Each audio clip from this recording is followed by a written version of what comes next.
Magandang araw po sa ating lahat. Thank you Jesus. Salamat sa araw na ito na pinagpala ng Panginoon. Araw-araw pinagpapala tayo ng Panginoon sa buhay natin. Pagkagising natin sa umaga ay pagpapala na yun.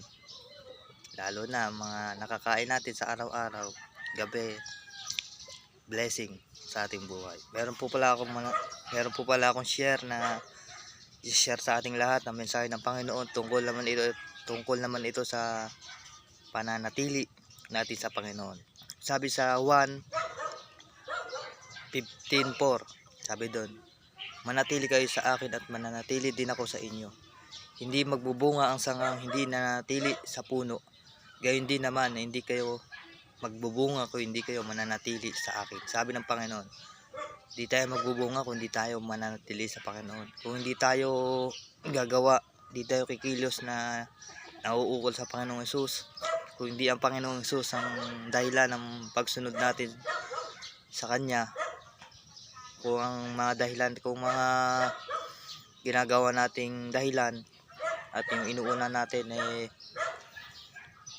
tungkol lang sa ating mga sarili, pagsunod sa ating mga laman, di tayo mananatili sa spiritual na pamumuhay. Di tayo mananatili sa Panginoon kung ang sariling hangarin lang natin ang susundin natin. Lalo na kung ang pagsunod mo sa Panginoon ay hangad mo lang ang pera, mga kayamanan dito sa mundo, ang mga bagay. Blessing lang ang hinahanap mo. Hindi ka magbubunga, hindi ka magbubunga ng maayos. Hindi ka mananatili sa magandang pamumuhay. Kasi hinangad mo yung mga hangaring hindi makadiyos. Ang hangaring makadiyos ay nanatili sa Panginoong Hesus, magawa ng mabuti, na si Jesus ang source, si Jesus yung nasa puso, nasa isip ang pagsunod niya.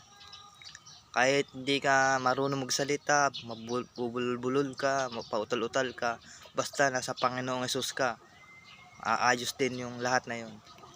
Manatili ka lang sa Panginoong Hesus, manatili ka sa Diyos at ang Holy Spirit yung lagi mong lapitan, lagi mong tawagan. Papurihan mo lang ang Panginoon sa buhay mo hanggang sa